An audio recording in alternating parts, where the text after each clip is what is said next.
Welcome back to China Price Watch. In today's Money Matters, we're talking about Chinese mothers giving birth in the U.S. The fees charged by these agencies have a wide range. A low-end agency might cost only $14,000. It would include the basics: an ordinary apartment, 4-course meals, and 1 nanny caring for 4 babies. The mid-range agencies charge about $25,000. After adding the cost for the visa application, air tickets, and the cost of the hospital room, an extra $6,500 will be added per mother. Some luxury agencies even charge multiple times that price. A high-end agency named Angel 8 has invested around $5 million in the purchase of 8 luxury villas in Irvine.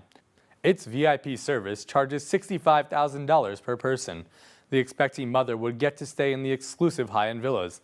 Also, baby care services will be provided by an experienced American-born Chinese nurse.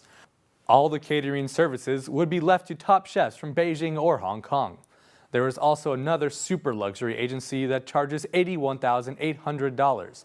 They allow the customers to live in fancy apartments in downtown LA. Although the cost of giving birth to a child in the U.S. is huge for Chinese people, the long-term benefits could be even more remarkable once their child gets U.S. citizenship. From an educational perspective, spending 3 years in a U.S. public high school would save at least $98,000 when compared to the cost for a Chinese citizen to study abroad. To attend UC Berkeley, foreign students have to pay $52,000 on tuition fees each year, but U.S. citizens only need to pay $29,000 each year. The entire 4 years of study would save at least $52,000.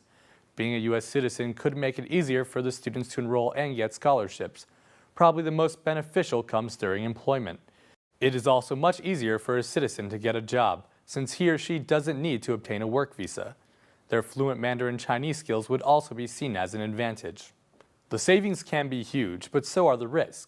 Most young Chinese mothers are bringing their children back to China after giving birth. As of now, both China and the U.S. governments don't acknowledge the dual citizenship. Some Chinese parents would register for a Chinese residential permit, or hukou. If the U.S. government finds out that the child has residence in China, then it is assumed that the U.S. citizenship has been abandoned. If these parents don't register for the residence permit, then the child will need to attend pricier international schools when in China.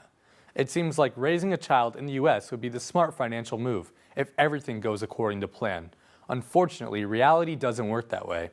There are serious risks and dangers involved. Some problems could include dealing with a miscarriage, trauma, depression, finances, or abuse.